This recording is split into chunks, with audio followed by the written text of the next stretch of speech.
let's just remind you, you will be making Chanukah, but you need to buy your own candles. Halachically, you need to spend your own money on those who are Shiur today. Know that the way to do it is and we have to make the best that we can. But anyway, it's important that you pay your own money in order to buy candles. Okay?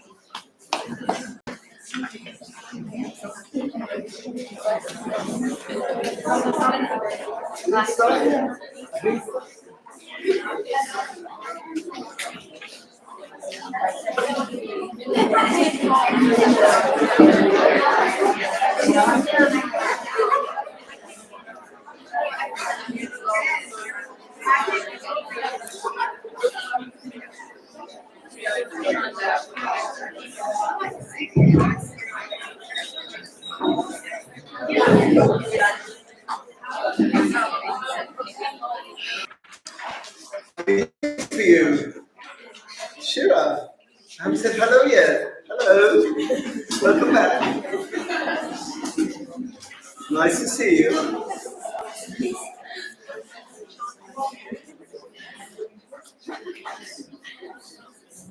Okay. Okay, I wanted to just before I start, a number of dedications here. First of all, the Limud Torah of today was dedicated on his second Yortzeit in memory of Mr. Gabi Goldstein, Gabriel Ben Yaakov Abraham. He's the grandfather of our current student Shoshana Fisher and our Bogeret Ayelet Fisher. I actually remember when he died. It was Corona, I believe. Yeah, it was Corona. Her uncle, we were good friends. Her uncle, as much as I'm really good friends with anyone. That's more me than him. He was bringing out the quote. He was a model of Torah learning and kindness. May our learning make him proud and be an aliyah for his beautiful neshama. In addition, ladies, Klali is dedicated to the memory of Ruth Elisheva Bat David Chaim, Rose Lubin. It is the Shloshim of Rose. Some of you were in the Shiva. I think you went to the funeral as well, right? Some of you went to the funeral of Rose. So it's the Shloshim. She was killed in action, defending while on guard in Yerushalayim. And she was here guarding the walls of Jerusalem when she lost her life. In addition, an additional personal dedication. I don't like saying the last. The last kind of shows a lack of faith in Mashiach. But in the event that Mashiach doesn't come the next week and a half, if he does come, all of those details that Dr. Yochel just went through will be changed for the better, even. But it is, I believe, probably the last MTA Shiur Klali. So we'll dedicate that as well to MTA. Because next Monday we will not have afternoon Shiur, and the Monday after they might be doing something with Jay. So as far as MTA goes, when J clashes with D, J wins. So even though W, L, and TA.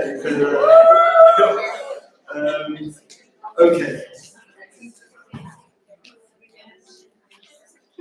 Did they make it to the end? Good. Yittel's got. And D and K have over there also back with us. We have this group that is called Missing You, which is for girls who left for a few weeks. It's almost finished. Almost finished. We have 3 more girls arriving.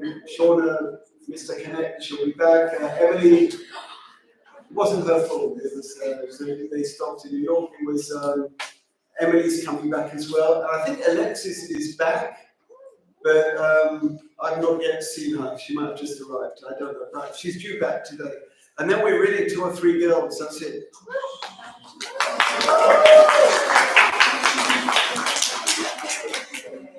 I want to. This is actually one of my favorite parashas. It's a strange thing to say, a favorite parasha, like the other ones weren't written by God. There's so many themes here. We're moving from the ones into a family, which will become a people. So it will be Bnei Israel, but I gave it a different title because it's not quite yet Bnei Israel. We have to go through a bit more tumult before we get to Bnei Israel. And I want to hit a specific subject here. There is strife between Yosef and his brothers, we know that. And again, I'll start this week a bit like I did last week with a textual analysis and then move on to a certain theme. Yaakov essentially comes back and he's in Israel. The brothers, we learn about the strife at the beginning of the parasha, issues of communication, and keep in your mind, because I did mention it to you a few weeks ago, the fact, and I don't think you can learn this parasha without taking that into account, the fact that there was Ishmael and Yitzchak was chosen. There was Yaakov and Esav, and Yaakov was chosen. We know the story. The brothers didn't know the story. There's no reason for the brothers to know that everyone was going to carry on. And it could well be that the brothers had identified Yosef as Esav. And just as Ishmael was thrown out of the family, Esav was thrown out of the family, and now Yosef needs to be thrown out of the family. It could well be that that's the ongoing pattern here. Again, we have to try and look at the parashas not as we know them in hindsight, but as they are happening. But I want to look at Yaakov here. They come back, they throw Yosef into a pit, they don't kill him, but they take his clothes and they dip his clothes in blood. This is interesting as well, okay? I'm not going to deal with it, but they go back to the father and they say, "Is this your son's coat?" And he says, "Yes." And he says, "Tarof Toraf Yosef." Now what's strange in this, which again, I'm not going to deal with, there's not one element of Yosef's body. Nothing. Now it is true that animals will often kill their kill and drag it away and eat it over a period of time, it's true. But one is trying to work out exactly how the animals were able to declothe Yosef, take all the clothes off Yosef and bring or was it just a shred of the coat? It's not exactly, they kind of, the scene I always have in my mind is they're holding this bloodied coat in front of, is this Yosef's? So if he was killed by robbers, maybe they stripped him, but if he was killed by animals, then not finger, nothing's left, just a bit of blood, and no DNA testing. Obviously, all of the parashas we're making contemporary, and I don't know whether you're following the news. It's every so often, every other day, we're told that someone who was taken is dead. I don't know, because I'm not a member of the Mossad. I don't know how we know that. I do know that by a certain amount of blood that they find at a scene, they can ascertain whether a person could have lived after that blood was lost or not. Because I know of people who are in captivity, they found a certain amount of blood matching the DNA, but it's not enough to ascertain that they're dead. But each day now, they're more or less announcing that someone else who was taken is dead, but his body is with Hamas. I don't think Hamas are telling us who they are. So I don't exactly know how we're finding out, whether it's soldiers' testimony of what they're seeing. I don't know. But it's always been strange to me. Not always. In recent years, it's been strange to me how the brothers come back just with his coat. There's nothing. There's not an arm. There's not a finger. Nothing. It's just a coat with blood. And the pasuk says, "V'yikraya kol silotav." So he does kriya, right? This is what we do when we're told that someone close to us has died. We rip our garment. For a parent, you rip more. For a sibling or a son, God forbid, you do a little less. Vayasem sak b'motnav, and he wears sackcloth, which is what they used to do. And he is mourning for his son many days. Interesting as well, because we never knew Yaakov had a lot of daughters. This is the first time we've heard Benotav. We know that Dina exists, we spoke about her last week, but Benotav. So Rashi gives us two options there. It could be his daughters-in-law, or it could be that there were twin daughters born to the tribes, although they're never mentioned with the 70 souls that go down to Egypt. So his sons and daughters, let's say daughters-in-law, tried to comfort him. This is what I mean. He refused to be comforted. I will go down to the depths with my son. And his father cried for him. His father here is relating to Yitzchak, cried about the tragedy. Although Rashi points out that Yitzchak knew that that Yosef was dead, he cried for the sadness of Yaakov. Again, a different story. I'm trying to understand what the phrase means he refused to be comforted. We're not learning English literature, and therefore it's not just poetic. I will not be comforted. It must mean something else. It's not just an emotion that he refused to be comforted. So what does Rashi say? Ein Adam Yachol. You will never come to terms with the death of someone if they're not really dead. You won't be able to.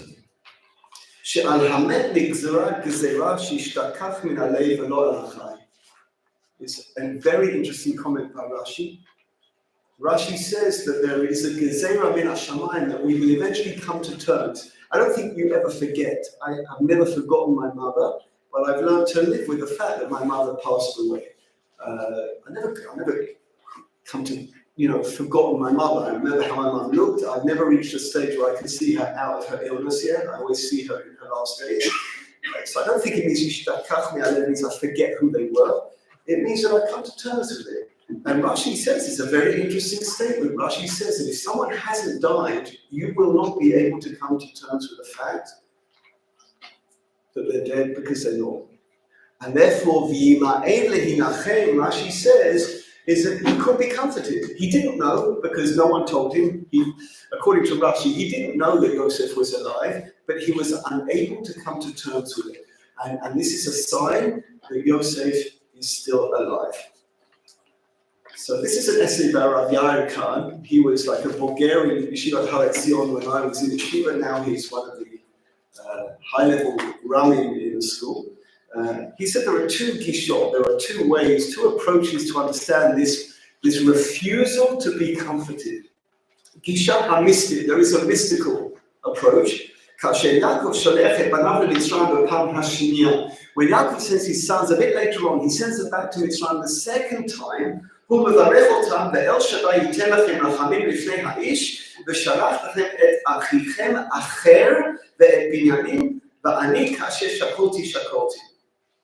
Interesting. He wants to get Binyamin back, right? And look at the lashon in the pasuk, okay? It's in the pasuk, okay? He says, I'm sending you there and you will find your other brother and Binyamin. What other brother? Yosef's dead. What other brother? But he says that, look at the words. V'shalachtem et achichem acher ve'et Binyamin. That could mean Shimon, right? Because Shimon's in jail. Shimon's still in jail, okay? But what does Rashi say? Ha'amira achichem acher maftia lemadai. Madua Yaakov lo nakal b'shmo shesha. Why would he say Shimon? If we're talking about Shimon, say, bring me back Shimon, who's in jail, and Binyamin. Bring me back both boys. What's ha'ach ha'acher? So Rashi mitchaches sekoshi zeh mfaresh al pi amira she'acher ruach hakodesh nizruka bo l'rabot Yosef. As we hear often in the text, he said something and he didn't understand the meaning of what he said, and it's alluding to Yosef. But Yosef's still alive. Lefi Rashi, according to Rashi, Yaakov lo itkaven Yosef. He didn't mean Yosef.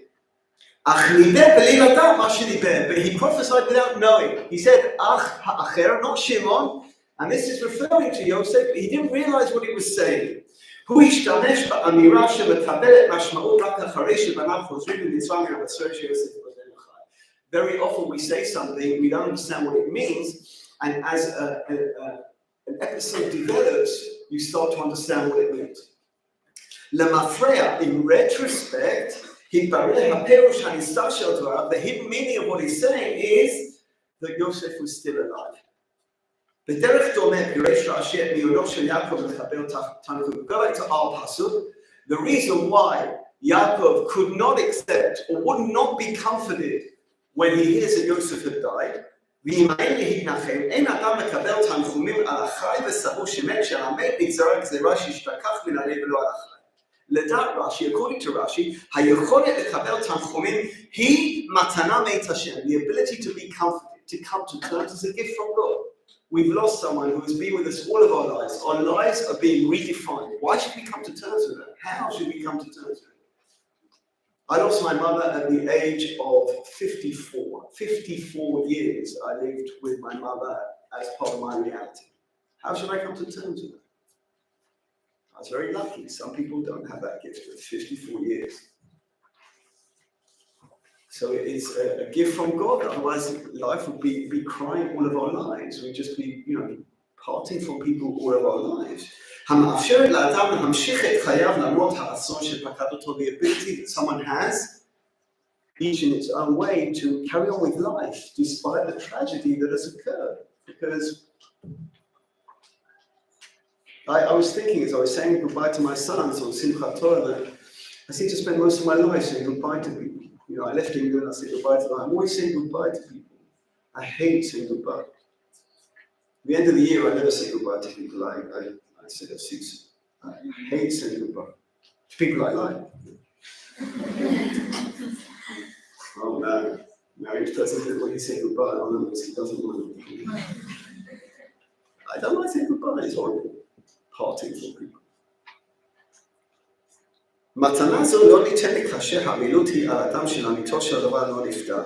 And therefore he says, this is understanding Rashi, which is a pshat in Rashi, we don't get this gift if the person didn't die. Because they didn't die, so why should I forget them? They're still around. לכן לא היה יעקב יכול להתנחם כאשר התאבל על יוסף בצד. Yaakov could not be comforted even though he thought Yosef was dead. Yosef wasn't dead. לדעת רש"י, יעקב היה משוכנע לגמרי שיוסף נהרג. We're emphasizing this because the Ramban thinks differently. לדעת רש"י, Yaakov was absolutely sure that Yosef was dead. He believed the brothers. אחרי שראה את כותונת מגואלת בדם, he saw the coat smothered in blood, drenched in blood. לא נשאר אצלו סר של ספק לגבי מה שלנו גורל בנו האור. He had no doubts that Yosef was dead. He believed that Yosef was dead. לכן קשה לפרש את חוסר היכולת לקבל תמונה בצורה הגיונית ופסיכולוגית. So according to Rashi, there's no psychological thing. He thought he was dead. But Rashi says he has to go the other way and say there's some mystical, he wasn't able to be comforted because he wasn't dead. But Yaakov didn't know that he wasn't dead. That's Rashi's approach. That's not what I want to concentrate on, but I have to give you Rashi because Rashi is the Bechor, right? Rashi is Lo Mishpat HaBechorah. That's Rashi's derech, is as far as Yaakov was concerned, Yosef was dead. He couldn't be comforted because he wasn't dead. And mystically, you can't be comforted if a person isn't dead. But the Ramban has a psychological perush. Have a look at the Ramban. מתוך פירושו של הרמב"ן אפשר למצוא אלטרנטיבה לגישתו של רש"י. The Rambam has a different approach to Rashi. בתחילה הוא מצטט את דברי רש"י. He says שאחיכם אחר רמז ליוסף, and then says ונכון הוא כי נתן דעתו בעת התפילה להתפלל סתם גם אחר אולי יותר מאוחר. The Ramban wants to say that because he never saw the body, he was never 100% sure that Yosef was dead. And when he turned to the brothers and said, look for your brother, he said it on purpose, not subconsciously. He said it on purpose. It wasn't he prophesied in the way he was prophesying like Rashi. He said it on purpose because until he saw a body, it's not for sure. And she has no proof that he's dead. And after the Holocaust, she falls in love with someone else and she wants to remarry. But there's no proof that her husband is dead, so she is an aguna, and she can't marry.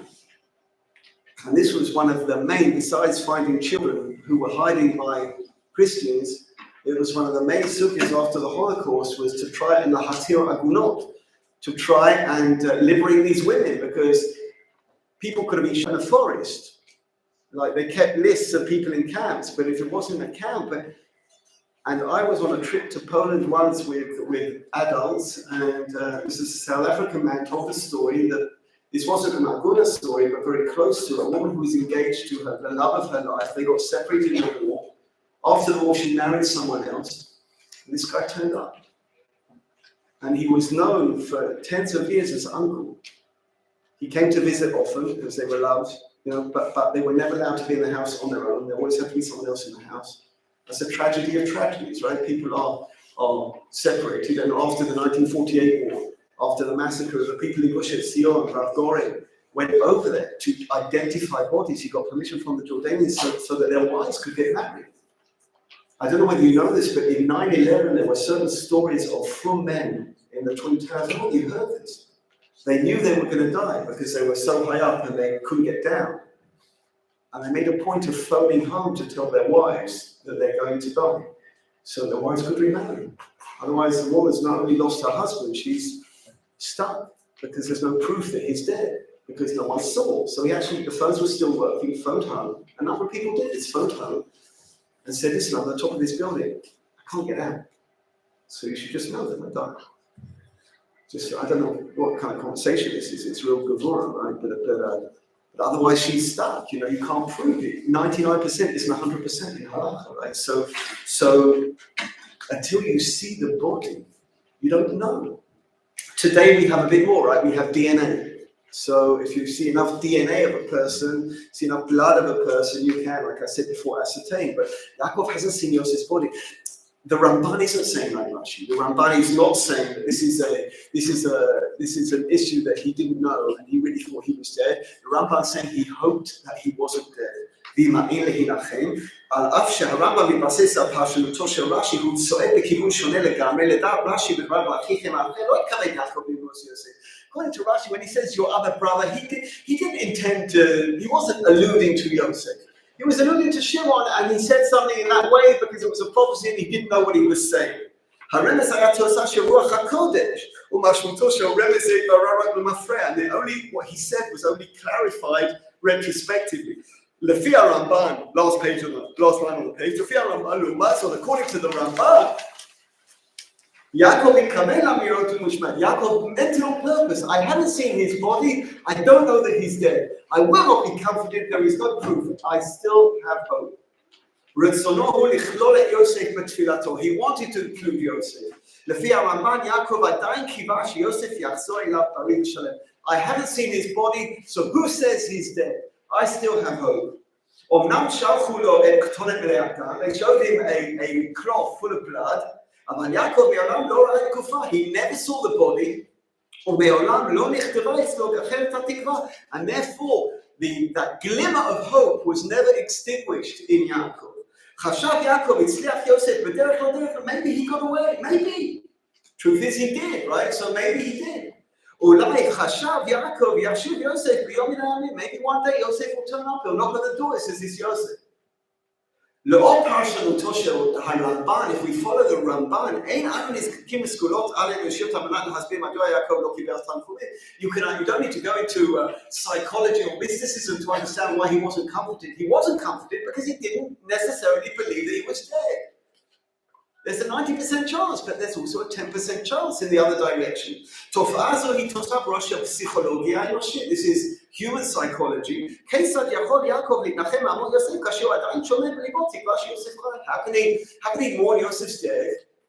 The people, if you tell a person whose son's missing at the moment to sit shiva, no, I'm not sitting shiva, that just confirms it, he's dead. I will wait to see. כיצד נפשו של יעקב תזכה למנוחה קולות, היה דואג שמה יוסף יוסף בצום ונעשה נואשו לחזור לביתו. And now we have to go to just something else, because now we have to try and work out the Ramban a bit later on. So Rashi, we said, it's subconscious, it's mystic, it's a nevuah, whatever. But then there are other comments of Yaakov. You see, when Yaakov meets Yosef, eventually, right at the end of Vayeishev, he says, Lo filalti, I never dreamed I would see you again. So how do we reconcile that comment with the Ramban? Because according to the Ramban, he was dreaming that he would see him again. It was a slight dream, but he was dreaming that he would see him again. So how can he say Lo filalti? Remember, they don't speak like us. Every word they say counts. So look at the next paragraph. There seems to be a passage later on in Vayeishev that contradicts what the Ramban says. After Yosef reveals himself to his brothers. They tell Yaakov, Yosef's still alive, and he's a governor, he's the prime minister of Egypt. Would you believe it? He didn't believe it. How does the Ramban reconcile that? He didn't believe them. We just said that he had this belief that Yosef was still alive. So how did the Ramban not believe them when they said that Yosef was still alive? They just confirmed that 10% hope that he'd always had. ופרש רש"י, so Rashi says, ויפק ליבו, והלך מלהאמין, לא היה ליבו פונה לדברים. לפי רש"י, פשוט זה מצייץ כבר שכלית ורגשית. So Rashi makes sense. שהחוסר יכולת לקבל את דברי המסור. He couldn't believe it because he thought he was dead, and now you're telling me he's alive. That's amazing. I thought he was dead. So Rashi makes sense, right? Because Rashi said he actually thought he was dead. And it was a mystical comment beforehand, but the Ramban says he wasn't sure he was dead. So why didn't he believe them when they told him he wasn't dead? במשך 22 שנה חיה בתודה שיוסף, according to Rashi, for 20 years, Yaakov believed that Yosef was dead. So you understand when suddenly after 20 years they tell you he's alive, I finally bought that. Wow. הרמב"ן מרחיק לכת עוד יותר מפרש, ויפגל שנתבטל ליבו פסקה נשימתו כי פסקה תונת עליה להיקמא. He always had a heart attack. The Rambam says he always had a heart attack. How do we reconcile the Rambam? He had a heart attack. You just told me a few prakim ago that he never really came to terms with it because he believed he was alive. So why does he have a heart attack now? It's just confirmation of that element of belief that he had. Next paragraph. If according to the Ramban that he never lost hope that Yosef was still alive, so why did he almost faint?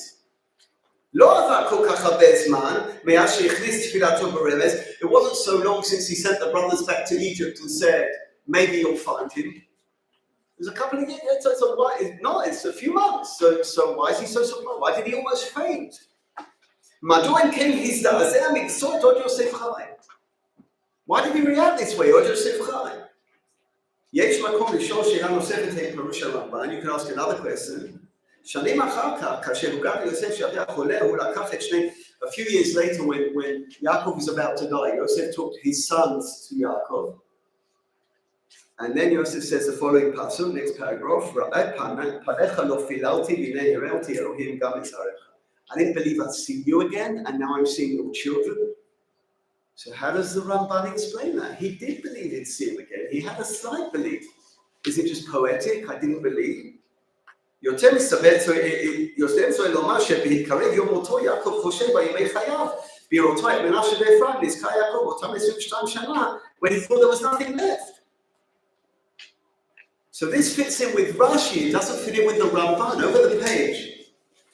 So how do we explain the Ramban? Again, to repeat, I know it sounds a bit technical, we'll get to the point that I want to make, okay?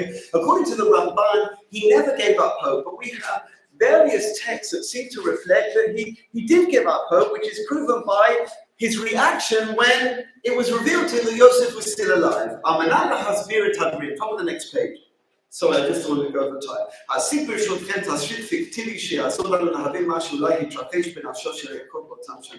want to try and explain to you with a fictitious suggestion of what happened to Yaakov over those years.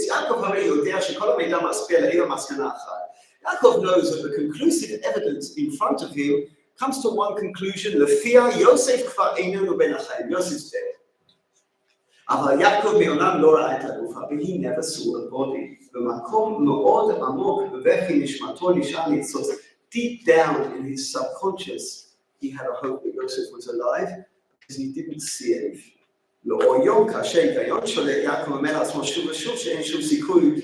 Reality Yosef or dead or high. So every day he said it's not realistic to think about Joseph being alive. The others are not logical thought. In those 8 hours of the night, until you know, you don't know.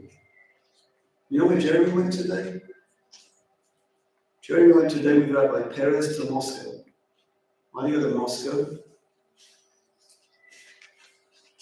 To meet someone in the government there to try and find out about Rabbi Perez's sin. Just to try and find something out. We went to Moscow for 2 days, there's no knowledge, they don't have any information. They know he was injured, but they don't have any information. So, but there's no information, there's hope, right? Keep praying, there's no information. You remember the 3 boys, when they took the 3 boys and we prayed for them for 3 weeks, they were dead in half an hour. But no one knew. None of us knew. So until you see the body, there's a glimpse כאשר התת מודע יכול לבטא מעגל הפנים מהכנוסים, אותו ניצוץ סף למעלה, and then that little spark comes into your mind and it grows and grows and grows. It's just you and yourself. אולי זה מופיע בחלום, כאשר יעקב רואה מראה שהצית את עניינו לפני שנים רבות. Maybe it was just something there. And then in the morning he wakes up in that stupid. But again he returns to the same thoughts. But there's no proof to prove otherwise. And when he is eventually given the proof, he almost faints because this was such a distant thought in his mind. The thing, I have to tell you a few things outside because as always I will run out of time. Move to Yosef. Remember what I said at the beginning, that from the brother's perspective, Ishmael was rejected, Esau was rejected, and they with their own hands rejected Yosef. I wrote an essay in my book called Perspectives, the whole story looking at the perspective from the brothers, from Yosef, from Yaakov. Now think about Yosef, ladies. Think about Yosef. Yosef is thrown into a hole by his brothers. I will not argue or dispute whatever Rabbi Bailey told you, who sold him, who didn't sell him. One way or the other, he ended up in Egypt, okay? One way or the other, he ended up, no one can argue with that. We know that Yosef ended up in Egypt, right? Think about Yosef. There is a question, I used to call it the E.T. question. Do you remember E.T.? E.T. phone home? So my question was, it's a famous question, why did Yosef phone home? Yosef was in charge in Egypt for 9 years. He had the entire economy in his hands. He could have sent a message to Yaakov. Nothing? Not a word? He was like the president of America. Israel is a day's walk away. In his chariots. He could have sent a word to Yaakov. Why didn't Yosef phone home? There is a suggestion made by Rabbi Yoel, one of the esteemed rabbis from the Gush Tanakh cycle. This is from Yosef's perspective again. Think Yosef. Think about the story from Yosef. Yosef's father sends Yosef to see his brothers. Yosef's father knows that the brothers hate Yosef. The pasuk says so. Yosef arrives at the brothers, not a word. They pick him up and throw him in a hole. If you're Yosef, what do you think? This is they're in cahoots, Dad and the boys. Dad didn't have the heart to do it. He sends me to the boys throw him in the hole. So Yosef goes down to Mitzrayim. From his perspective, he's got no family. You hear what I'm saying? He's got no family. His father sent him to the boys threw him in a pit, or they sold him, whatever happened, he ended up in Egypt alone. Alone. Now, if you were kicked out of the Jewish family, what would you do? We know what Ishmael did, and we know what Esau did. They went elsewhere. They built other kingdoms. And Yosef has the opportunity to do that. He's in another country, he's been rejected by his Jewish family, so he can be something else. He can be the Ishmael, he can be the Esau. He doesn't know.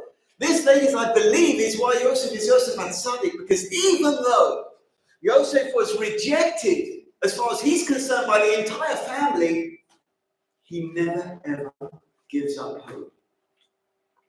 The particular psukim that I gave you here, you'll have a look afterwards, but let me explain, is that at the bottom of the page, is that Yosef is alone in the mansion of Potiphar and his wife. Potiphar's not there. And Potiphar's wife has a crush on Yosef, and she's a very beautiful woman. You get to the Gemara in Sota about this, you have to be over 18 to read this Gemara. Okay, it's all the way they tell it. Okay, the description here of how Yosef felt and how much he had to control himself against Potiphar's wife. According to some of the Mepharshim, he went there to be with her, 100%. Then the Gemara says, so why didn't he? Why didn't he fall for Potiphar's wife, this beautiful, powerful woman? And the Gemara says he saw the image of his father and he ran away. What does that mean? So if we elaborate on that idea, he didn't give up hope either. He still had a subconscious belief that his father had not rejected him. And he knew that if he went with Potiphar's wife, it's all over. Right? Into marriage, he's an Egyptian. He knew. But Rashi quoting the Gemara in Sota says that he saw an image of his father. I'm trying to make a symmetrical comparison in the same way that his father at night never gave up on Yosef. Yosef never gave up on his father. Never gave up. That's what kept it. It's incredible. Ladies, just imagine that you were rejected, kicked out of your Jewish, and he never gave up hope in that. He never lost the image of his father. So now go over the page and have a look at this essay about Rabbi Sachs. So going back to the beginning, put it all together, okay? Is this your son's coat? That's what they say to him. Is this your son's coat? Going back to, I made this coat. Of course it's his coat. He was killed by a wild animal. Taraf Yosef. He was ripped apart. והכתוב ממשיך ומספר ויקרא יעקב סמלותיו ויעשה מספר ובונה ויתעבר עבודו ימים רבים יקום כה בניו וכו ונתון ונחמו וימאן להינתן. He would not be comforted. Next paragraph. Ha'halacha samat v'ulot la'aber. Halacha has given us limitations to avilut, right? You sit shiva, you have shloshim, you have a year, no more. You're not allowed to have more. You're meant to come to terms. Someone dies, you're not meant to wear black for the rest of your life. After a year, you've got to stop saying Kaddish and you've got to try and move on. There is critique of people who extend mourning beyond the required time. Yaakov says, I'm going to mourn forever. Hamidrash Matzia his what Rashi said, right? That someone who hasn't died, you can't be comforted. Yaakov mesarev linachem ki lo ibed et hatikva she'od Yosef chai. Start to understand when you sing that song, Am Yisrael chai, Od Avinu chai. It's about not losing hope. Od Yosef chai. And Yosef says about his father, Od Avichai, is my father still alive? That even though everything points to that not being, I don't give up hope. So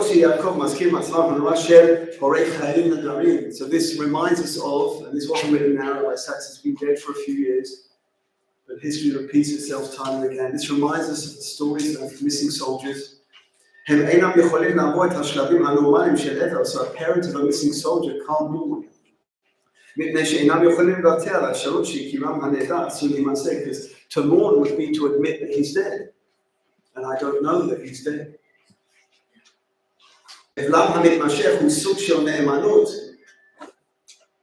It's a kind of faith, a belief that he's still alive. So for me to accept comfort for my son's death when I don't know is to be a traitor to my son, to give up hope on my son. So when I refuse to be comforted, I'm refusing to give up hope. So on what basis does he carry on hoping? So we've seen this already. He says himself that a wild animal ate him. David Dober, I don't know the sentence, but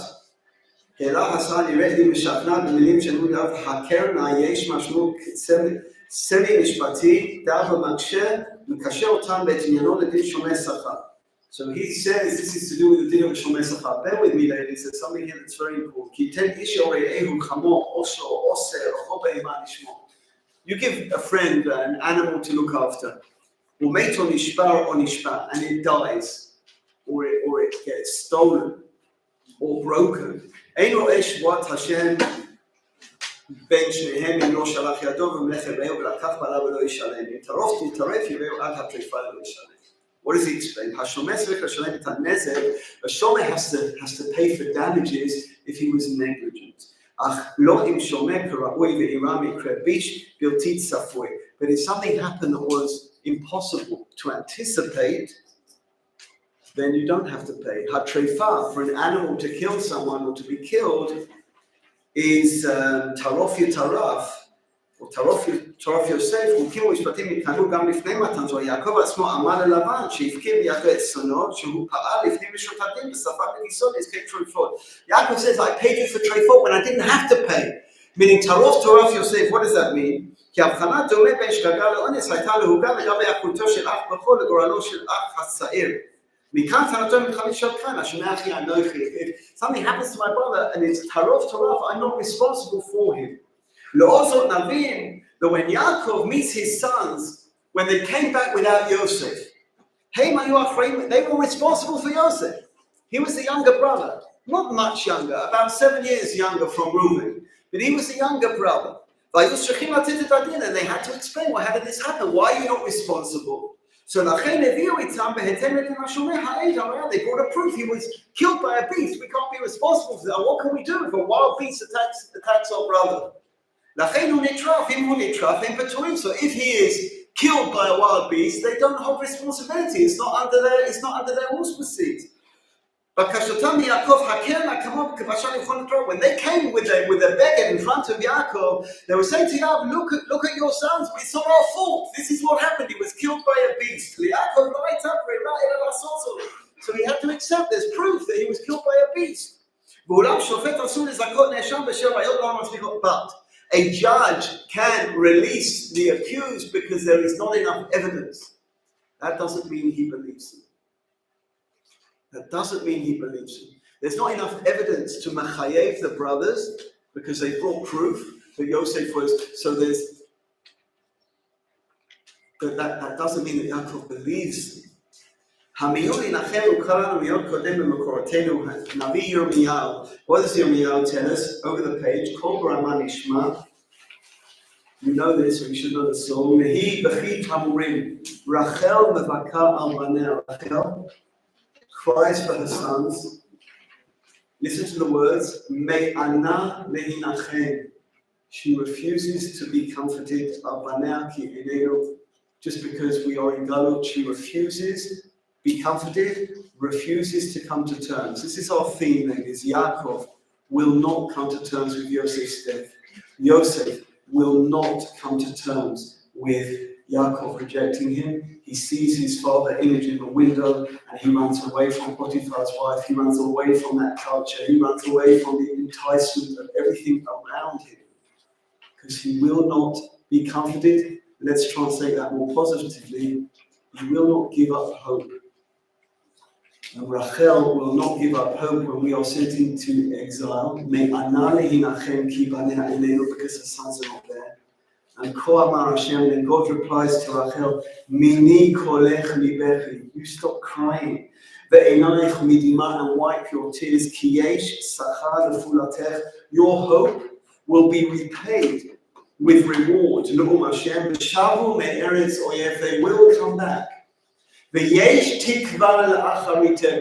What I want to show you here, ladies, is the positive side of me'ana lehinachem, is a refusal to be comforted, is the hope, is the tikva that the Jewish people have inherited from our forefathers, from Rachel, from Yaakov, from Yosef, is me'ana lehinachem. We will not be comforted, meaning, not childish refusal, but we will not come to terms with any predicament but coming back to Yerushalayim. No other predicament will comfort us. We will not come to Ki Yesh Tikva, because there is Tikva. The Yesh Tikva al Acharitech, there is hope. No'om Hashem, God says, V'shavu vanim ligvulam. And your children will return to their borders. 2.5 millennia. We have been saying, Yesh tikva la'achariteh. You tell me what they're thinking during the Crusades about the words of Rachel. In the middle of the Crusades, when they're using the Christians, holy people, cutting Jews to pieces. And what about the Muslims and all the Jews in Muslim countries who disappeared off the face of the earth somehow? And you say to them these words from Yirmiyah, that glimmer of hope. And you turn around to a Jewish man or woman wasting away on a bunk in Auschwitz-Birkenau in January of 1945 and say to them, Yesh tikva la'acharitech, v'shavu vanim ligvulam. Are you joking? I can't swallow a peanut. You're talking about a national return? Yesh tikva la'acharitech. Of all the different things we've learned throughout Vayeishev, now we see Yaakov never gave up hope. There was always hope. Yosef, on his own, in the middle of nowhere, never gave up hope. Rachel never gave up hope. Me'ana lehinachem is not some stubborn, childish refusal, but a belief. It's a belief I will not be comforted because it will not be, because I have a belief of V'shavu vanim ligvulam. Look to the paragraph after the next Pesukim. Yadua hasipur Napoleon. There is a famous story about Napoleon. I don't know whether it's famous enough that you know it. The story goes, I've heard it from many different sources, and Napoleon for some reason was walking past a shul on Tisha B'Av, and he heard Jews saying kinnot. And he asked, why are you crying? And they said, well, our temple's been destroyed. And he said, well, I'm a pretty big emperor. I never heard of your temple. When did it happen? They said, 1700 years ago. And Napoleon said, a people that cries for its temple that was destroyed 1700 years ago will rebuild that temple. That's what Napoleon said. We are a people who will be comforted because we believe in our goal, whatever the odds, whatever the odds. We never get up the hope. Look at Yechezkel. Look at the Pesukim in Yechezkel. The prophecy of dry bones. When God says, Vayomer Elav ben Adam, he says, Ben Adam, that these dry bones are the dry bones of Israel.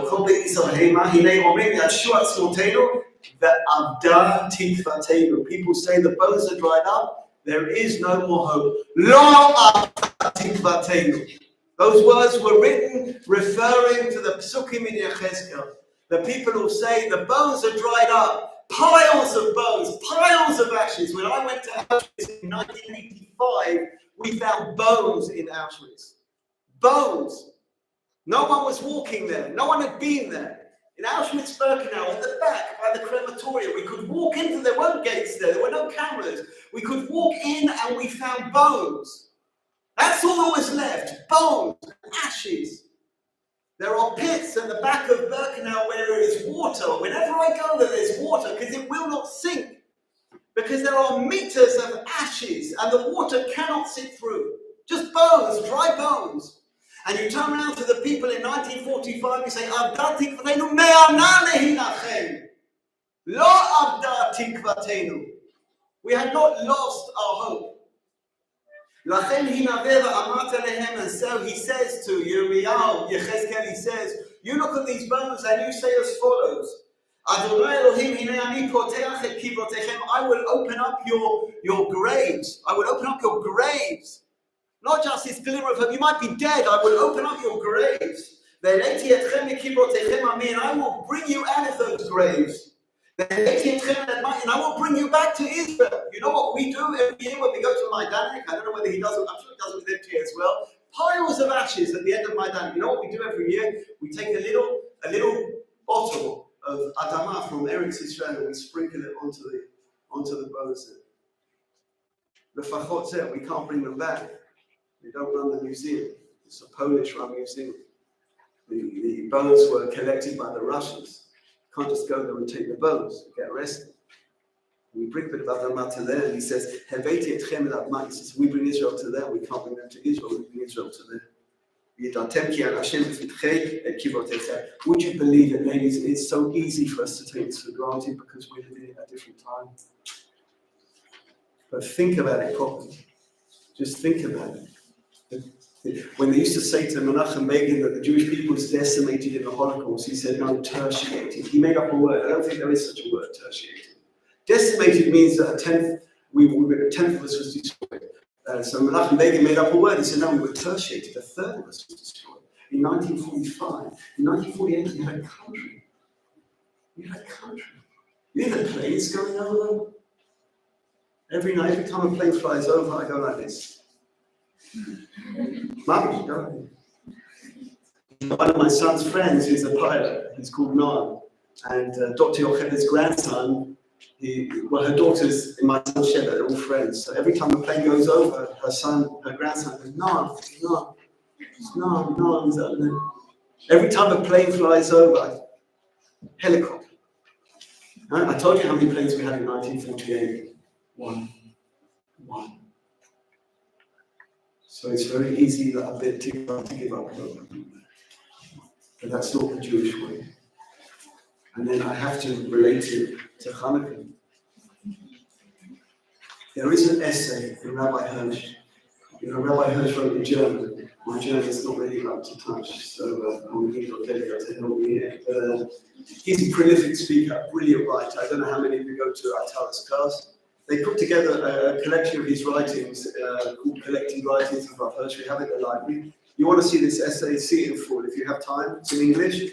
It's in volume 2, and it's the 4th essay of Kislev. What are we going to talk about, ladies? You understand historically what we're going to talk about. We're going to talk about the fact of Ma'atim, Rabin Mi'at Ma'atim. What are the odds that the Jewish people are going to overcome the Greeks? The Greeks was an empire.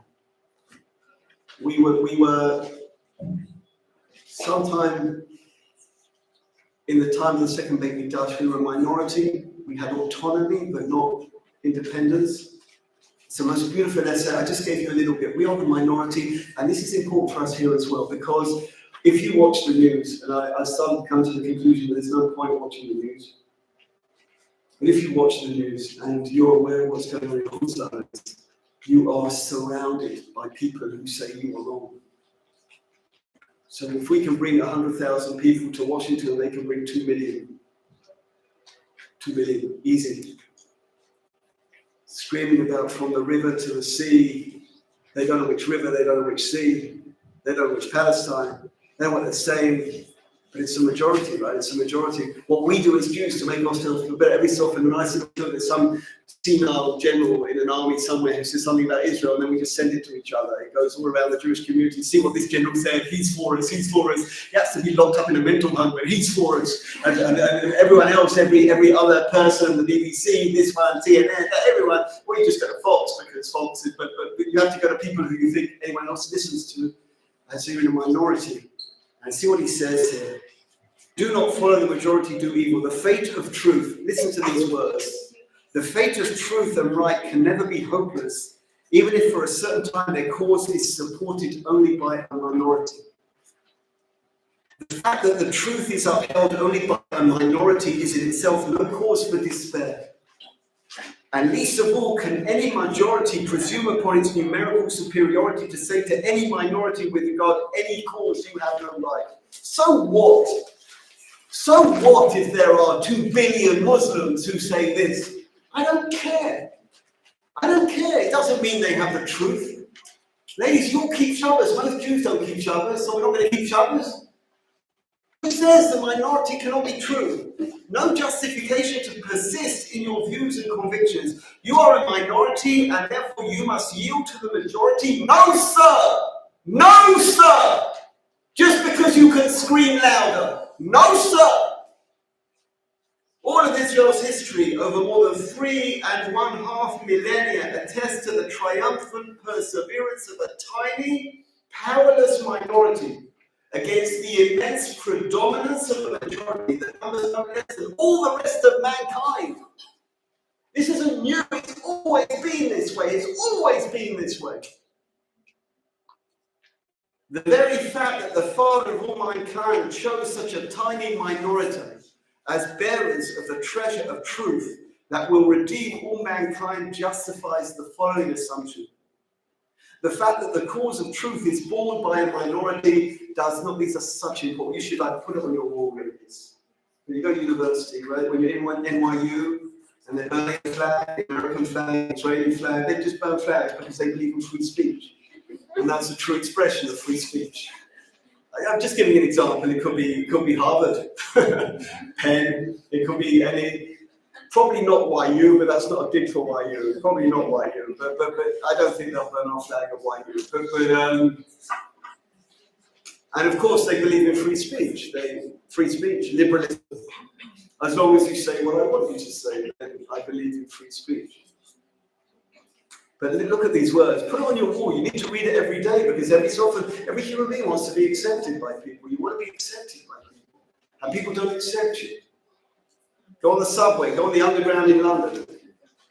Free Palestine. Liverpool.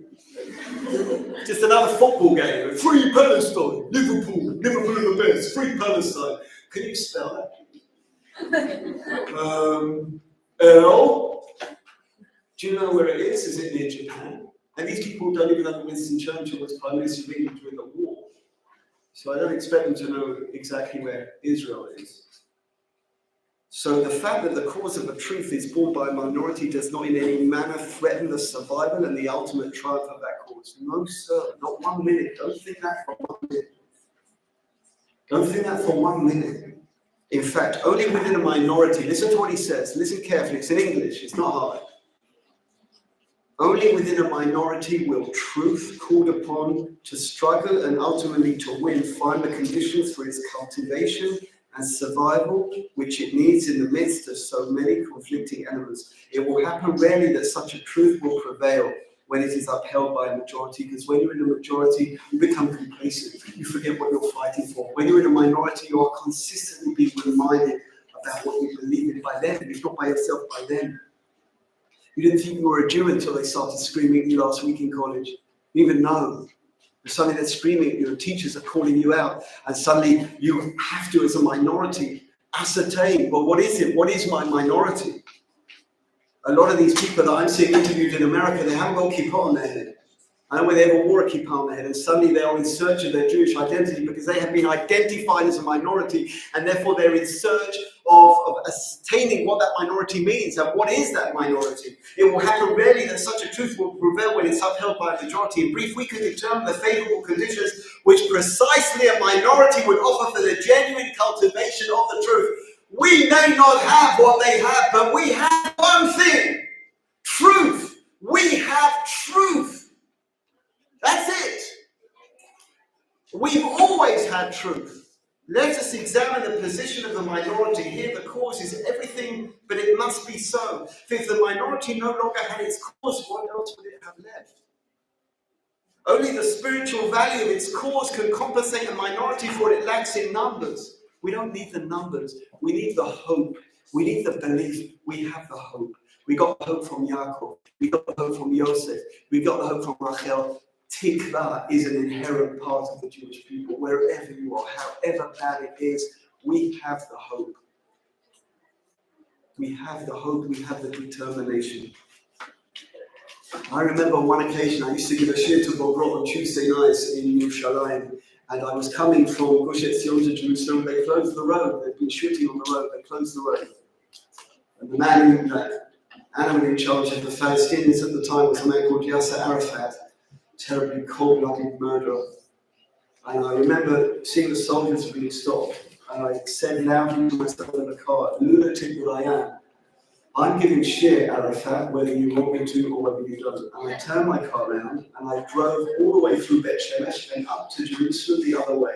And as I drove into Jerusalem, I was hands in the air at the red light saying, can you see me, Arafat? You will not stop me getting to Jerusalem. You will not stop me giving shiur. And I think had a policeman been there, he might have arrested me for drunken driving.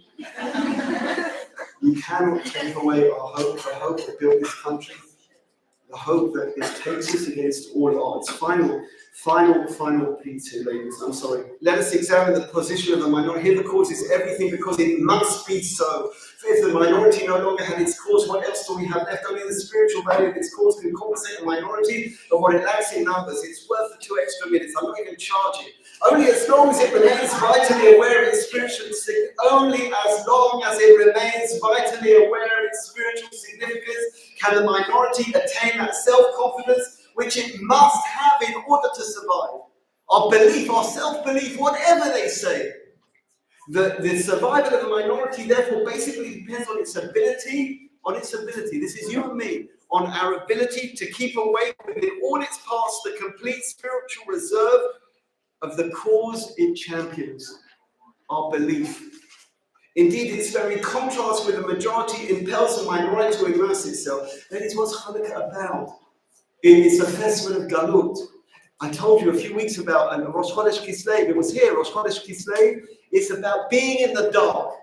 In the darkest part of the year, at the darkest part of the month, lighting candles at Asar Tvachim when there's no Shekhinah, bringing light to darkness to prove what? That we will light up darkness. And however dark it is, we will light up darkness. Not Shabbos, we let everything light. We will light up darkness. Final sentence. It also has to find answers to the perennial question which of necessity has haunted it ever since it first emerged. Why not switch to the banner of the majority? Go over to where numbers, power, and material preponderance beckon. And what is the answer? The answer is hope based on truth. And it comes from Yahweh. Oh Lord, he never gave up hope. Yosef never gave up hope.